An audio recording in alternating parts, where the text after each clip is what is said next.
Welcome to শিক্ষা সংস্থান। আজকের আলোচনার বিষয় সম্পূর্ণ একটি আলাদা, তা হচ্ছে কি না আইসিডিএস, বহু প্রতীক্ষিত। আমাদের পশ্চিমবঙ্গের যারা ফিমেল ক্যাটাগরির ক্যান্ডিডেট রয়েছেন তাদের জন্য কিন্তু এটি একটি সুবর্ণ সুযোগ। কি বললাম? তাদের জন্য সুবর্ণ সুযোগ। কেনই কথা বলছি সুবর্ণ সুযোগ? তার কারণ হচ্ছে যেমন SSC, SLST, primary, upper primary এবং ওয়েস্ট বেঙ্গল পুলিশ থেকে শুরু করে যাবতীয় রিক্রুটমেন্ট প্রসেস যেমন একদিকে হাতছানি দিচ্ছে, ঠিক একইভাবে কিন্তু আরেকটা বিষয়ও কিন্তু হাতছানি দিচ্ছে। আর তা হলো কি না, তা হলো আইসিডিএস, পঞ্চায়েতের মতন কম্পিটিটিভ এক্সাম। এই আইসিডিএস মানে আমরা জানি ইন্টিগ্রেটেড চিলড্রেন ডেভেলপমেন্ট সার্ভিস, যা মূলত আমরা অঙ্গনওয়াড়ি নামে বেশি পরিচিত। এই আইসিডিএস এর কথা হচ্ছে যে এবারে ফর্ম ফিল আপ হবে এবং পরীক্ষা হবে, কিন্তু প্রচুর পরিমাণে দেখছি ভুয়ো তথ্য ছড়াচ্ছে যে নাকি ফর্ম ফিল আপ শুরু হয়ে গেছে। প্রথম কথা, আজকে আমরা অনেকগুলো বিষয় নিয়ে আলোচনা করব যে ফর্ম ফিল আপ কবে হবে, এলিজিবিলিটি ক্রাইটেরিয়া কি, এবং এর সিলেবাস কি, এবং ভ্যাকেন্সি কত, প্রত্যেকটা বিষয় নিয়ে কিন্তু আমরা আলোচনা করব। দেখুন, আইসিডিএস প্রথমত এর ফর্ম ফিল আপ এখনো পর্যন্ত শুরু হয়নি। সম্ভাবনা রয়েছে যে আগস্ট মাসের প্রথমের দিকে বা আগস্ট মাসেই নোটিফিকেশন হওয়ার এবং তার ফর্ম ফিল আপ শুরু হয়। ডিলে আরো হতে পারে। কেন না, ওবিসি কেসটি বর্তমান নিয়ে কেস চলছে, এই পুরো কেসটি মিটে গেলেই হয়তো আইসিডিএস এর ফর্ম ফিল আপ শুরু হবে। তাহলে আইসিডিএস এর ফর্ম ফিল আপ প্রবাবিলিটি কি বললাম? আগস্ট মাস ফার্স্ট থেকে লাস্টের মধ্যে। তাই তার আগে আসছে না, বারবার এই কথাটি বলছি। দ্বিতীয়ত, যে এলিজিবিলিটি কি, দেখুন আইসিডিএস এর মূলত তিন ধরনের ভ্যাকেন্সি রয়েছে। কি কি না, নাম্বার ওয়ান সুপারভাইজার, এই সুপারভাইজার, এবং নাম্বার টু ওয়ার্কার, আর নাম্বার থ্রি কি না অ্যাসিস্ট্যান্ট ওয়ার্কার, মানে যাকে বাংলায় বলি আমরা সহায়ক। এই সুপারভাইজারে কারা পরীক্ষায় বসতে পারবেন না, মূলত যাদের গ্রাজুয়েশন রয়েছে, সে পাস কোর্স অনার্স হোক, কারণ নাম্বারের কোনো ব্যাপার নয়, পাস করলেই হবে। ওয়ার্কারে 10th পাস মানে মাধ্যমিক পাস করলেই আপনি অ্যাপ্লাই করতে পারবেন, এবং সহায়ক আপনি 8 পাস করলেই, ক্লাস 8 মিনিমাম পাস করলেই আপনি অ্যাপ্লাই করতে পারবেন। এবং বয়স কত না, বয়স হচ্ছে 18 থেকে 40 বছর বয়সী যে কোনো নারী, মহিলারাই একমাত্র অ্যাপ্লাই করতে পারবেন আইসিডিএস এ। তাহলে আমরা দুটো বিষয় আলোচনা, ফর্ম ফিল আপ কবে এবং কারা পরীক্ষায় বসতে পারবে, এলিজিবিলিটি ক্রাইটেরিয়া কি। এইবার একটা কথা বলি, যাদের ক্লাস 8 পাস তারা শুধুমাত্র সহায়ক অ্যাপ্লাই করতে পারবে, কিন্তু যাদের 10th তারা দুটোই অ্যাপ্লাই করতে পারবে, পরীক্ষা একসাথে হবে না। আর যাদের গ্রাজুয়েশন আছে তারা তিনটেতেই অ্যাপ্লাই করতে পারবে। এইবারে বিষয় যে এই তিনটেরই কিন্তু কি রয়েছে সিলেবাস, সেটা আমরা আলোচনা করবো। তার আগে ভ্যাকেন্সি নিয়ে আলোচনা করি, যে ভ্যাকেন্সি কত আসতে পারে।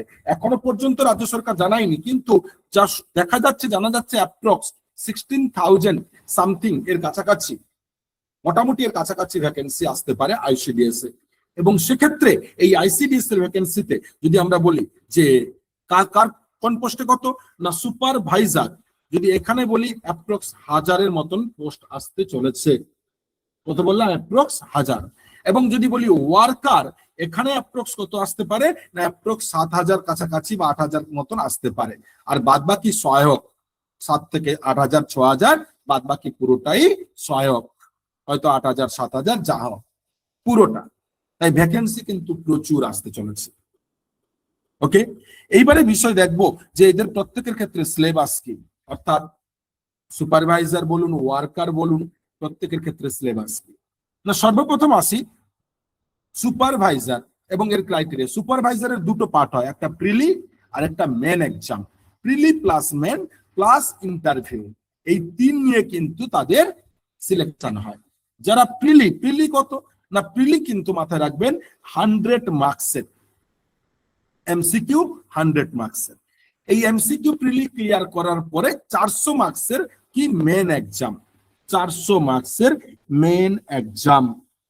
ওকে, এবারে যদি বলি আমরা এই 400 মার্কসের মেন এক্সামের মধ্যে কি কি সিলেবাসে থাকবে না প্রিলি এক্সাম কিন্তু মোটামুটি ওভারঅল সিলেবাস যেটা হয় যে কোনো ক্ষেত্রে সেটাই, অর্থাৎ যদি বলি আমরা কি না math, okay, English prelim syllabus, math, English and GK, current affairs, এই এরিয়াগুলো। আর মেন এক্সামে কিন্তু 4টে পেপার 400 মার্কসের, পেপার 1, পেপার 2, পেপার 3, পেপার 4। এই 4টে পেপারের মধ্যে পেপার 1 কোন এরিয়া না ইংলিশ, ধরুন ইংলিশ 100 মার্কসের এক্সাম, 100 মার্কসের এক্সাম, এবং কি না ব্রড কোশ্চেন অর্থাৎ লিখতে হবে। এরপরে পেপার 2 কি না বেঙ্গলি তথা বাংলা, সেও কিন্তু 100 মার্কসের, 100 মার্কসের।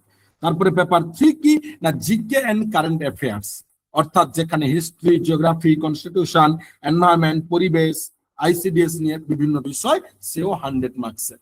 পেপার 4 কি না অ্যারিথমেটিক, 100 মার্কসের ম্যাথ, যেখানে সিম্পলিফিকেশন, নাম্বার সিস্টেম, এই পার্ট। এটা হচ্ছে কি না সুপারভাইজারের যদি আমরা বলি। এবারে যদি আমরা বলি নেক্সট পার্ট কি না যারা worker and helper, worker and কি না হেল্পার, এই ওয়ার্কার এবং হেল্পারদের কি সিলেবাস হতে চলেছে না ওয়ার্কার এবং হেল্পারের কিন্তু কোনো মেন এক্সাম নেই, তাদের একটাই এক্সাম প্যাটার্ন যা দেখা যাচ্ছে 90 কোশ্চেনের এক্সাম হতে পারে, অর্থাৎ 90 মার্কস এমসিকিউ। সেখানে কি না বাংলা 30 মার্কসের, GK current affairs, general knowledge, সাধারণ জ্ঞান এবং সাম্প্রতিক ঘটনাবলী নিয়ে জিকে এন্ড কারেন্ট অ্যাফেয়ার্স নিয়ে 30, এবং অঙ্ক অ্যারিথমেটিক এরিয়া নিয়ে 20 হতে পারে, এবং আইসিডিএস এর শিশু পুষ্টি ইত্যাদি বিষয় নিয়ে 10 থেকে কাছাকাছি। এই দেখুন মোটামুটি এটা কত না 90, 10 হয়তো ইন্টারভিউ। এই হচ্ছে আইসিডিএস। তাই যারা এই আইসিডিএস পঞ্চায়েতের জন্য প্রস্তুতি নিচ্ছেন তাদের জন্য বলি শিক্ষা সংস্থান বেলঘরিয়া অনলাইনের সাথে সাথে অফলাইন নিউ কোর্স নিয়ে আসছে। যে নিউ কোর্স আমরা জুলাই মাসের 15 তারিখ থেকে 20 তারিখের মধ্যে শুরু করতে চলেছি। তাই যারা আমাদের কোর্সে এনরোল হতে চান তারা অবশ্যই আমাদের নির্ধারিত দেওয়া নাম্বারে 8100447434 এই নাম্বারে রেজিস্ট্রেশন করুন এবং ভর্তি প্রক্রিয়া আসুন। আরো বিস্তারিত তথ্য পাওয়ার জন্য অবশ্যই আমাদের এই নাম্বারে কল করুন, হোয়াটসঅ্যাপ করুন, আমাদের চ্যানেল ফলো করুন, টেলিগ্রাম গ্রুপে জয়েন করুন, যার লিংক ডেসক্রিপশন বক্সে থাকবে। ধন্যবাদ।